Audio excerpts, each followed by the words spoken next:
CFT crystal field theory का एक strong point जिसके कारण से वो जानी जाती है, या फिर ऐसा बोल दो कि वीबीटी पर ऐसी एक दिक्कत जो वीबीटी नहीं समझा पाया जिसकी वजह से सीएफटी फेमस हुई, उनमें से एक बहुत इंपॉर्टेंट चर्चा का पॉइंट है जो कि है स्टेबिलिटी ऑफ कॉम्प्लेक्स कंपाउंड्स। यार ये जो सीएफटी थ्योरी, इसने एक बहुत ही बड़ा जादू किया, इसने कॉम्प्लेक्स की स्टेबिलिटी को जस्टिफाई किया। हालांकि इससे पहले अपन दो तरीके और देख चुके हैं, सीएफएससी की वैल्यू देखी, सीएफएससी की वैल्यू से जस्टिफाई किया, ईएन की वैल्यू से जस्टिफाई किया, लेकिन अल्टीमेटली जब क्वेश्चन आता है तो उनकी या तो ईएन में ईएन की वैल्यू पूछ के काम करवाता है, सीएफएससी उसका एक्सप्रेशन है उसकी वैल्यू पूछ के काम करवाता है। लेकिन यदि बात करूँ कंपेरिजन का क्वेश्चन है तो अपने को इस पॉइंट पे आना पड़ेगा, यहाँ पर आना पड़ेगा और यहाँ से चर्चा करनी पड़ती एग्जैक्टली। तो ये क्या चीज़ है, स्टेबिलिटी कैसे जस्टिफाई करें, स्टेबिलिटी इस टाइप के क्वेश्चन कैसे करते हैं।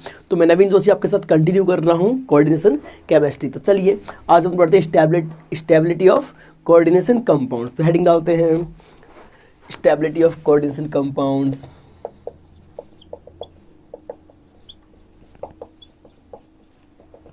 कोऑर्डिनेशन कंपाउंड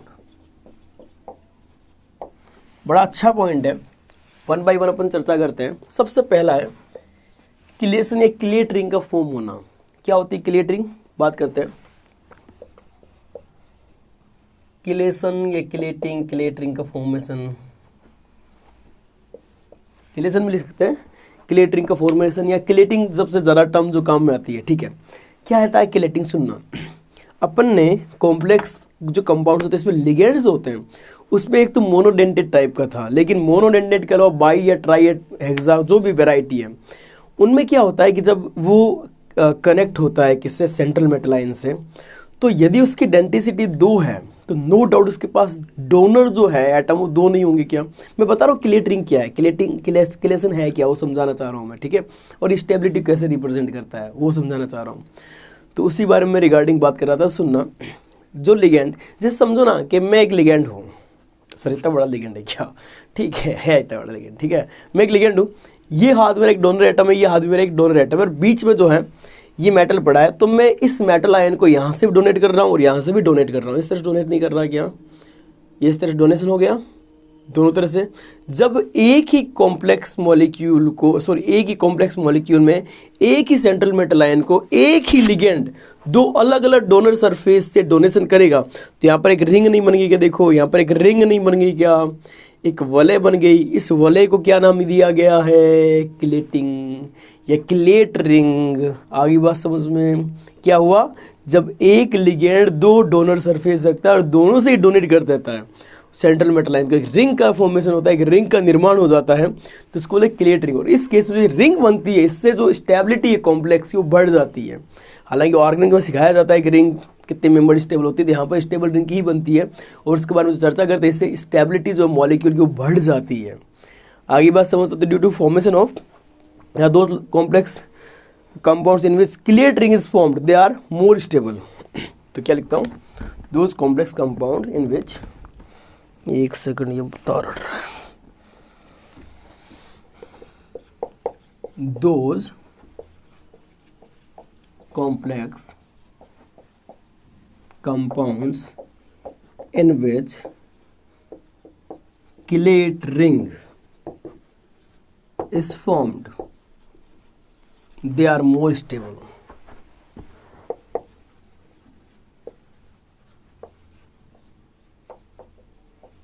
वो बहुत स्टेबल होते हैं, ज़्यादा स्टेबल होते हैं। अब ये कैसे होता है सुनना, एक सिंपल सा एग्जांपल देता हूँ। K4Fe एक मॉलिक्यूल लेता हूँ, K4C2O4 थ्राइस लेता हूँ, ऑक्सिलेट मैंने ऑक्सिलेट एज ए लिगेंड लिया है।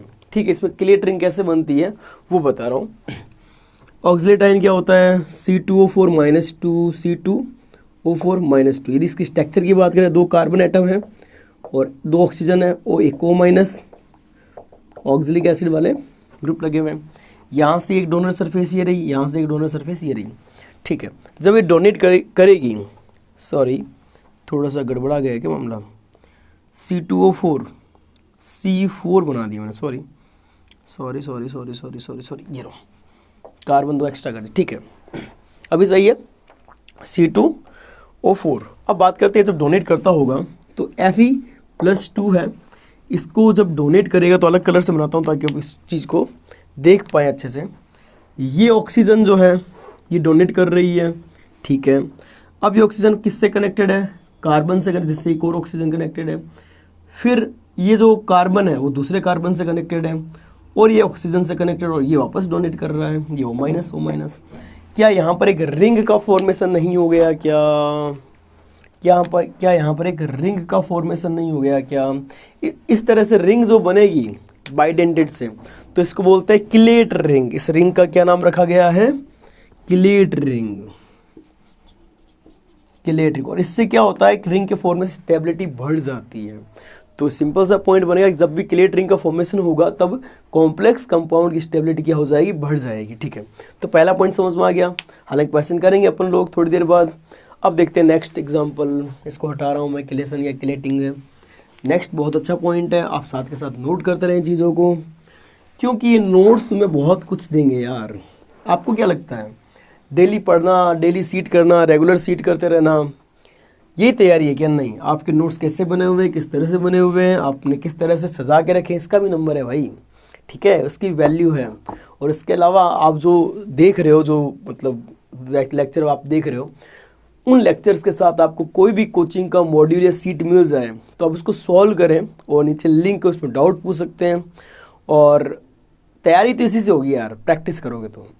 मैं चीज़ें समझा सकता हूँ, एक्सप्लेन कर सकता हूँ, पर आप लोग तैयारी के लिए क्या करेंगे, प्रैक्टिस करेंगे। जितनी ज़्यादा प्रैक्टिस होगी उतना बढ़िया तुम तैयार कर पाओगे अपने आप को। ठीक है, चलो नेक्स्ट बात करते हैं। सेकंड पॉइंट है स्प्लिटिंग एनर्जी। ये भी अच्छा पॉइंट है, अच्छे से एक्सप्लेन करता है स्टेबिलिटी को।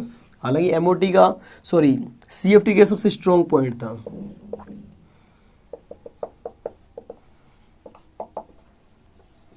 स्प्लिटिंग एनर्जी, इसको डेल्टा से दिखाते हैं, सुनना। If splitting energy of complex is more than stability will be more. क्या बोल रहा हूँ, यदि उस कॉम्प्लेक्स में स्प्लिटिंग ज़्यादा हुई है तो वो कॉम्प्लेक्स ज़्यादा स्टेबल होगा, क्योंकि आपको पता है स्ट्रॉन्ग लिगेंड जो होता है। अभी स्प्लिटिंग कौन ज़्यादा करवाता है, हालांकि अब मैं इसको एक तरह से आंसर से क्वेश्चन समझा रहा हूँ, ऐसा मान लो तुम। अपन बोलते हैं कि स्ट्रॉन्ग लिगेंड की प्रेजेंस में कॉम्प्लेक्स ज़्यादा स्टेबल होता है। ऐसा इसलिए होता है, स्प्लिटिंग ज़्यादा करवा पाता है। या फिर ऐसा बोल दो, जब स्प्लिटिंग ज़्यादा होगी तो स्टेबिलिटी ज़्यादा होगी, और जो स्प्लिटिंग करवाता है, जो विपाटन ज़्यादा करवाता है, वो अच्छा स्ट्रॉन्ग लिगेंड करवा पाता है। तो मैं क्या बोलूँगा स्प्लिटिंग एनर्जी के बारे में, इफ स्प्लिटिंग एनर्जी ऑफ, या if splitting energy is more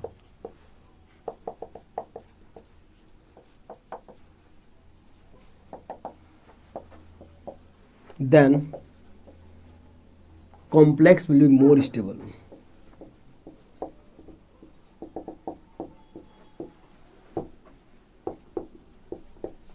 तो कॉम्प्लेक्स क्या हो, बहुत ज़्यादा स्टेबल हो गया, ज़्यादा स्टेबिलिटी की तरफ जाएगा। ठीक है, अब बात करूँ मैं यदि स्टेबिलिटी स्प्लिटिंग की, वो किन बातों पे डिपेंड करती है, तो स्प्लिटिंग की भी डिपेंडेंसी है। सबसे पहले स्ट्रेंथ ऑफ लिगेंड, लिगेंड कैसा है, लिगेंड पे डिपेंडेंसी है। जब लिगेंड ज़्यादा स्ट्रेंथफुल होगा ना, उसमें स्प्लिटिंग वो बहुत ज़्यादा करवा पाएगा। तो पहला क्या आ जाएगा, strength of ligand. Splitting energy किस बातों पे डिपेंड करती है वो लिख रहा हूँ मैं। ठीक है, डिपेंडेंसी ऑफ स्प्लिटिंग एनर्जी है फैक्टर अफेक्टिंग स्प्लिटिंग एनर्जी। सबसे पहले क्या हो जाएगा, स्ट्रेंथ ऑफ लिगेंड। लिगेंड जितना ज़्यादा स्ट्रॉन्ग होगा उसकी स्प्लिटिंग एनर्जी उतनी ही ज़्यादा आएगी। ठीक है, दूसरा मार्कर चेंज कर रहा हूँ मैं, थोड़ा फीका लग रहा है मेरे को। ठीक है, तो अब बात करें CN- या Cl- ज़्यादा स्प्लिटिंग कौन करेगा, CN- की स्ट्रॉन्ग है। ठीक है, उसके बाद अच्छा पॉइंट है वो भी, चार्ज ऑन मेटल आयन।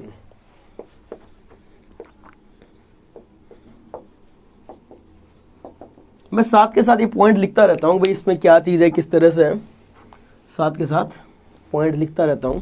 तो इसमें क्या, स्ट्रेंथ ऑफ लिगेंड, तो इसमें क्या लिखूंगा, स्टेबिलिटी या स्प्लिटिंग एनर्जी बोलना चाहिए। जितनी ज़्यादा स्ट्रेंथ होगी, splitting energy directly proportional to strength of ligand. ठीक है, दूसरा point, charge on metal ion. तो सुनना, जितना ज़्यादा कैटायनिक चार्ज होगा, जितना ज़्यादा धनावेशित होगा वो केंद्रीय धातु आयन, सेंट्रल मेटल आयन, तो उतनी ज़्यादा उसमें स्प्लिटिंग होती है, उतनी ज़्यादा स्प्लिटिंग पॉसिबल होती है, या बोल दो उस कॉम्प्लेक्स की स्टेबिलिटी उतनी ज़्यादा होती है। आगे बात समझ में, कि उतना ज़्यादा अटैच होगा, ऐसी सी बात है। तो स्प्लिटिंग एनर्जी इसको डायरेक्ट आप स्प्लिटिंग एनर्जी के बजाय आप स्टेबिलिटी से रिलेट करो तो और ज़्यादा अच्छा है। लास्ट है पोजीशन ऑफ आयन या position of central metal ion in periodic table. Position में डिपेंडेंसी है, position of central metal ion in periodic table. ये कैसी बात हुई सर, पोजीशन पे क्या डिपेंडेंसी? सुनना, जो पीरियोडिक टेबल में जो एलिमेंट्स है डीप लो के जो कॉम्प्लेक्स फॉर्म करते हैं, वो एलिमेंट जितने ज़्यादा नीचे पीरियड के होते हैं ना, उसमें स्प्लिटिंग एनर्जी उतनी ज़्यादा होती है। इसका कारण क्या सुनना कि सोचोगे यदि उसका एटॉमिक साइज ज़्यादा बड़ा होगा, नीचे वाले होंगे, तो उसमें इफेक्टिव न्यूक्लियर अट्रैक्शन कमज़ोर होगा, तो जो लिगेंड है वो लिगेंड उसको स्प्लिटिंग ज़्यादा नहीं दे देगा। क्या वो जो ऑर्बिटल्स है उसमें अब न्यूक्लियस का इतना ज़्यादा अट्रैक्शन नहीं रहा, तो वो तो ज़्यादा स्प्लिट हो जाएंगे, इसका मतलब, क्योंकि वो उसको रिपेल ज़्यादा कर देंगे। तो इस केस में मैं क्या बोलूँगा कि यदि नीचे वाला बंदा है, नीचे वाले पीरियड टेबल नीचे वाले पीरियड के बंदे हैं, तो उसमें स्प्लिटिंग क्या आएगी? ज़्यादा आएगी। तो उस केस में आप देख सकते हो स्प्लिटिंग ज़्यादा, स्टेबिलिटी ज़्यादा आएगी। इन जनरल जो नीचे वाले ग्रुप के बंदे होते हैं, जैसे प्लेटिनम वगैरह हैं, प्लेटिनम के ज़्यादातर जो कॉम्प्लेक्स होते हैं वो स्क्वायर प्लेनर बनते हैं, वर्गीय समतल बनते हैं। तो इसका कारण यही को नीचे वालों में आया हुआ है, और नीचे वालों में स्प्लिटिंग बहुत आसानी से ज़्यादा होती है, तो कॉम्प्लेक्स जो बनेगा वो जो इनर टाइप का बनेगा, inner type in the sense DsP2 type का हाइब्रिडाइजेशन आएगा, और उस केस में अपन बोल सकते हैं कि स्क्वायर प्लेनर ज्योमेट्री आ जाती है। ठीक है, नेक्स्ट जो सेकंड पॉइंट स्प्लिटिंग एनर्जी था, एक और अच्छा factor that is stability constant. क्या चीज़ है? या फॉर्मेशन कांस्टेंट भी बोलते हैं इसको, दो नाम है इसके।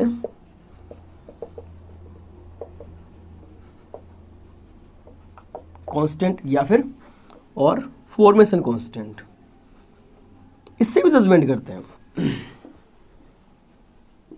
क्या होता है स्टेबिलिटी कांस्टेंट या फॉर्मेशन कांस्टेंट, जिसको KS या फिर KF से डिनोट करते हैं। सुनना क्या है, जब भी कोई कॉम्प्लेक्स फॉर्म होता है तो अपन बोलते हैं कि हर इक्विलिब्रियम के लिए एक कांस्टेंट डिफाइन करते हैं। तो इसके में भी जो फॉर्मेशन हुआ तो फाइनली इक्विलिब्रियम स्टैब्लिश हुआ, तो इस इक्विलिब्रियम के लिए अपन जो इक्विलिब्रियम कांस्टेंट डिफाइन करेंगे, इस कांस्टेंट को फॉर्मेशन ऑफ कॉम्प्लेक्स कंपाउंड के नाम के कारण क्या नाम दे दिया? Formation constant, KF formation constant.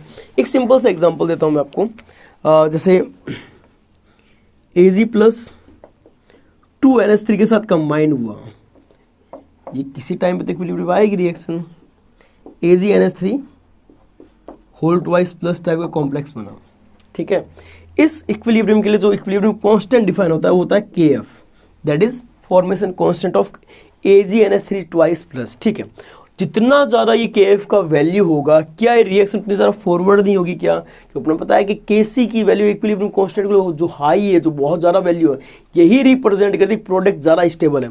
तो KF की वैल्यू जितनी ज़्यादा होगी भैया, KF जितना ज़्यादा वैल्यू रखेगा, इसका मतलब कॉम्प्लेक्स स्टेबिलिटी जो है वो उतनी ही ज़्यादा है। तभी तो इसका नाम एक और रख दिया स्टेबिलिटी कांस्टेंट। जितनी ज़्यादा इस कांस्टेंट की वैल्यू किसी कॉम्प्लेक्स के लिए, वो कॉम्प्लेक्स उतना ज़्यादा स्टेबल है। ये बात समझ में आ गई? ठीक है, अब इसके रिगार्डिंग चाहे तो क्वेश्चन कर सकते हैं, और एक क्या बहुत सारे क्वेश्चन को दिक्कत है, मुझे बताओ। एक सिंपल सा क्वेश्चन जो अभी मेरे दिमाग में चल रहा है उसको बता देता हूँ। जैसे एक क्वेश्चन दे दिया FeC2O4 whole thrice -4 FeCN6 -4 and FeCl6 -4। इनमें पूछ लिया जाए कि A और B और C है, इनमें स्टेबिलिटी का ऑर्डर क्या रहेगा? अच्छा, दोनों में Cn लिख देगा, सॉरी यहाँ पर Cl लिखना है मेरे को, Cl।